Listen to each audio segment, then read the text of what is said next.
Yo, what's up geng? Kembali lagi bersama saya Satya Wardana di channel Swardana Komputer.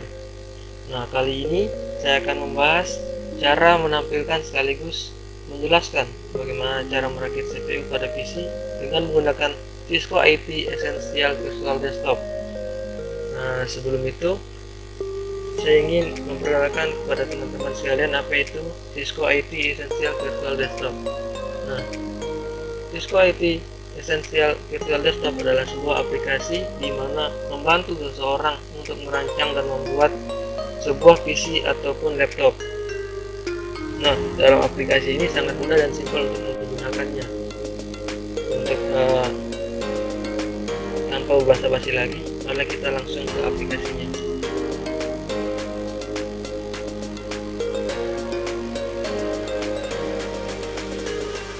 Membuka aplikasi ini cukup dengan menggunakan aplikasi bawaan Microsoft Edge, sehingga dapat membuka aplikasi ini dengan tampilan utama seperti ini, dimana di sini terdapat beberapa menu-menu yang diberikan oleh Cisco, itu berupa menu Learn, kemudian Test maupun Explore. Nah, di menu Learn kita dapat belajar bagaimana merakit sebuah CPU dengan tuntunan ataupun diajarkan oleh Cisco itu sendiri. Nah, untuk kali ini kita akan menjalankan dalam sebuah menu tes. Dalam menu ini terdapat 7 tahap pembuatan CPU, di mana yang pertama adalah tahap power supply, kemudian yang kedua motherboard, yang ketiga adalah adapter chart, yang keempat internal drivers, kemudian yang kelima adalah drive in external guys, dan yang keenam adalah internal cable, dan yang terakhir merupakan external cable. Yang kita menuju ke langkah awal, yaitu pemasangan power supply. Power supply adalah alat atau suatu komponen dari komputer yang bertujuan untuk mendistribusikan arus listrik sehingga PC atau komputer Anda dapat menyala. Penggunaan dari Cisco tersebut agak mudah dilakukan dengan cara memposisikan dari komponen ini sehingga sesuai dengan apa yang ditempatkan atau dilokasikan oleh cover dari CPU itu sendiri. Kita tinggal drag ke bawah, kemudian pemasangan bautnya atau screw dari power supply itu sendiri. Nah, yang kedua adalah tahap motherboard. Di tahap ini kita akan meletakkan RAM, kemudian CPU atau prosesor itu sendiri, thermal compound, heatsinks, dan screw dari motherboard. Kita awali dengan pemasangan RAM. Sama seperti tadi, kita tinggal memutar-mutar saja RAM tersebut sehingga cocok dan sesuai di tempat yang telah disediakan. Jangan lupa kita mengaitkan atau mengait dari RAM yang telah disediakan. Begitu pula RAM yang kedua.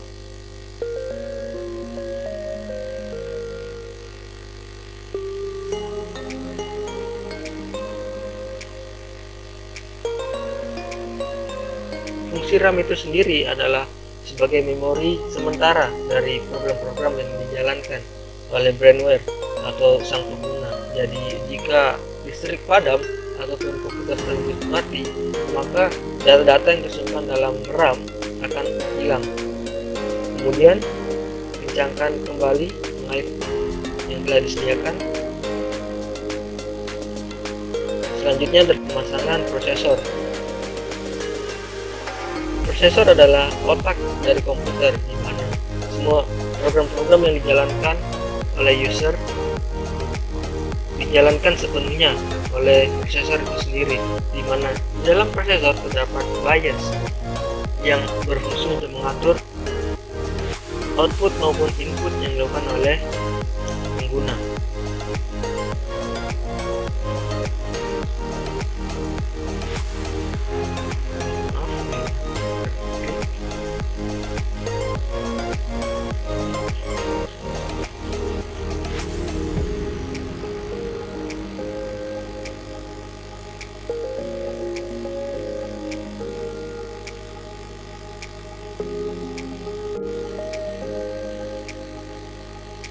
Jadi salah satu fitur yang kurang dari Cisco itu sendiri adalah adanya tombol return to previous layer, dimana jika kita tidak sengaja mengklik tombol tersebut maka akan kembali ke proses sebelumnya. Jadi saya di sini mencoba untuk mengurangi kemacetan RAM.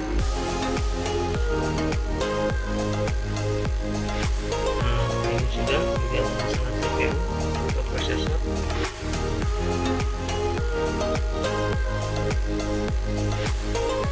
Nah, jika sudah, maka kaitkan dengan pengait yang telah disediakan. Lanjut ke pemasangan thermal compound. Karena thermal compound ini merupakan sebuah komponen dari CPU yang bertugas untuk menyalurkan panas CPU sehingga dapat tersalurkan dengan baik. Kemudian ada heatsinks. Penggunaan heatsink tersendiri merupakan sebuah komponen yang dapat digunakan untuk mendinginkan dari suhu komputer tersebut sehingga komputer tidak terlalu panas.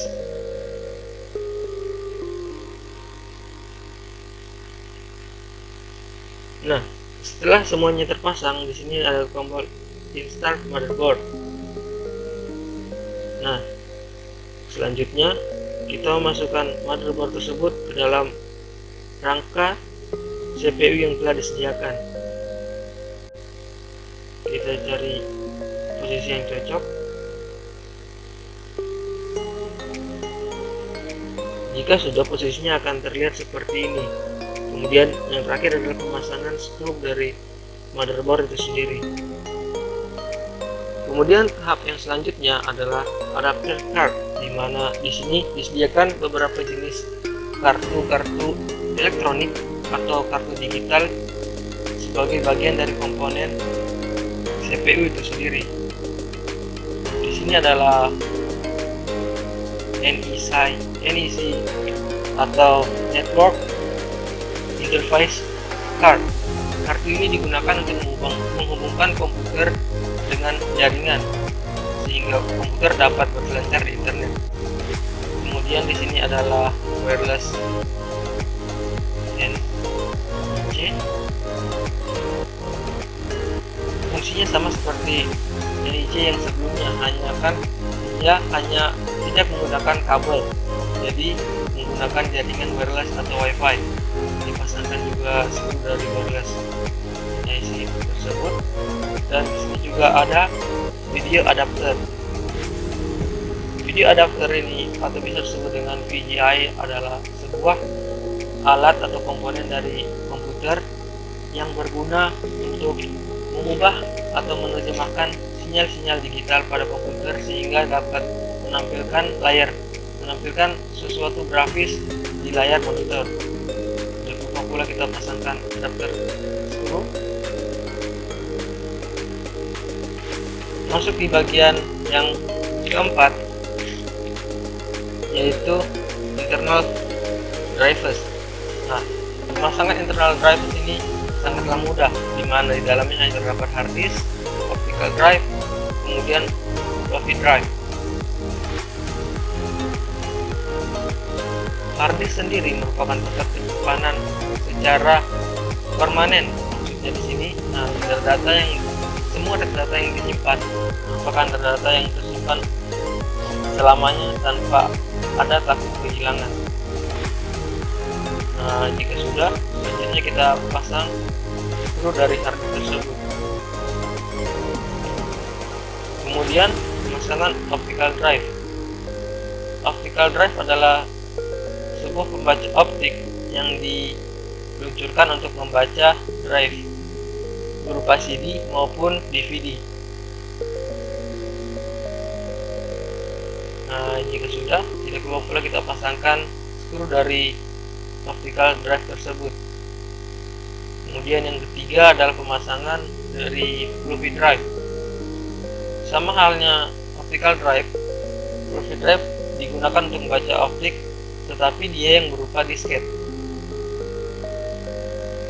ataupun flash disk.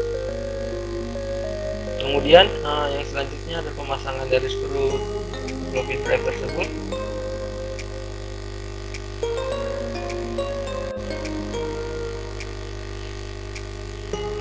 Nah, ini adalah tahap-tahap yang cukup rumit dalam ISPO, di mana kita akan menghubungkan kabel-kabel internal yang terdapat dalam CPU tersebut.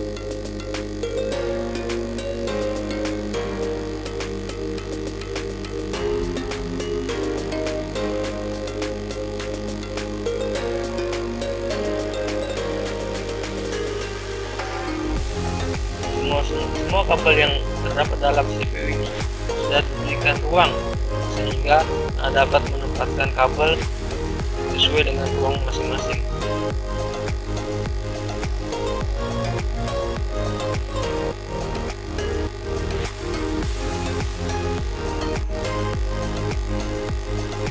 Seperti ini, kita tinggal mencocokkan posisi dari kabel tersebut ke masing-masing ruang yang telah disediakan.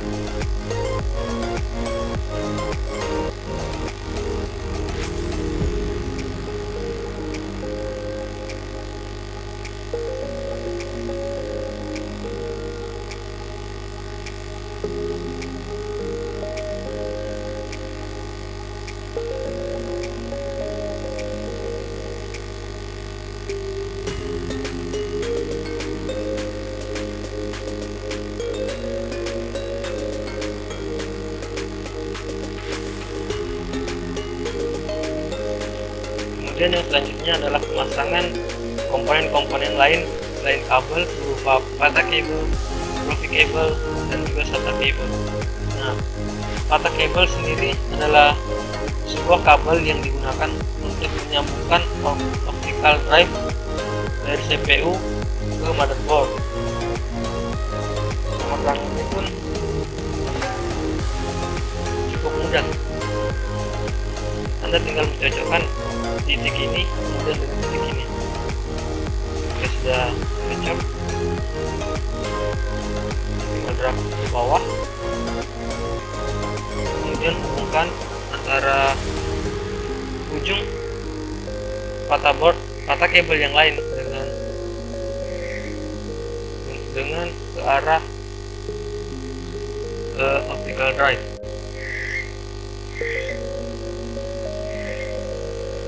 Seperti ini.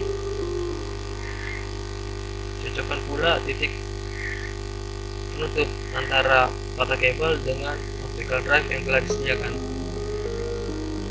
Nah, selanjutnya adalah profi cable.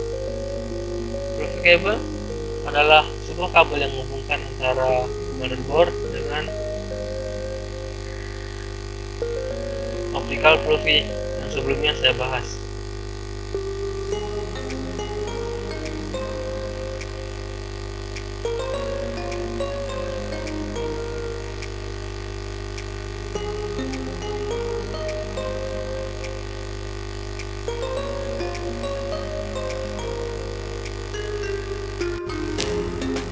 Terakhir adalah pemasangan dari SATA cable. SATA cable sendiri adalah sebuah kabel yang menghubungkan antara motherboard dengan hard disk sehingga dapat digunakan dengan baik.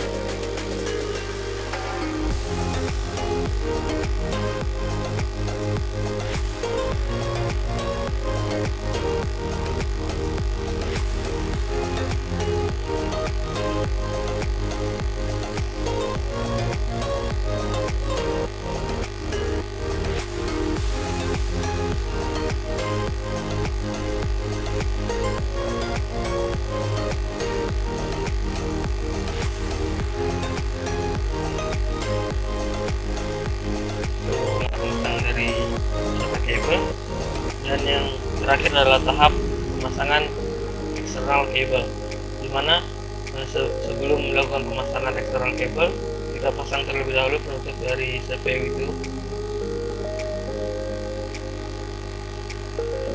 Tidak lupa pula skru dari CPU agar tidak lepas, dan inilah kabel-kabel eksternal yang akan kita pasang.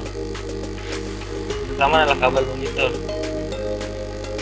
Kabel ini menghubungkan antara CPU dengan layar monitor sehingga dapat terlihat gambar dengan jelas.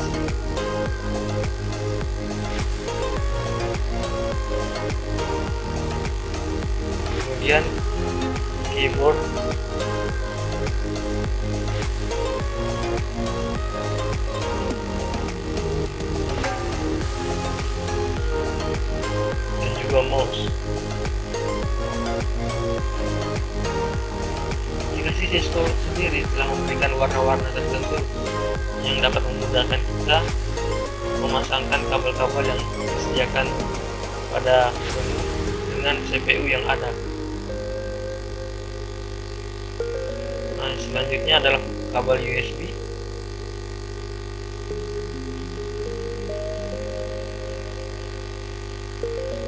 Kabel Ethernet. Nah, kabel ini digunakan agar komputer dapat berselancar dengan baik di internet. Tanpa adanya kabel ini, maka komputer tidak akan bisa terhubung ke internet. Kemudian wireless antenna. Penggunaan wireless antenna dapat digunakan untuk mengakses WiFi tertentu, sehingga tanpa kabel pun internet masih bisa diakses oleh komputer. Dan yang terakhir adalah pemasangan dari power cord atau kabel penghubung daya, sehingga komputer dapat hidup ataupun menyala. Nah, ini dia CPU yang telah kita berhasil rakit bersama. Sekian dari saya, terima kasih atas tontonannya. Jangan lupa like, komen, dan subscribe. Jangan lupa pula untuk membagikan video ini kepada teman-teman Anda dan dapat bermanfaat. Sekian dari saya. Assalamualaikum warahmatullahi wabarakatuh.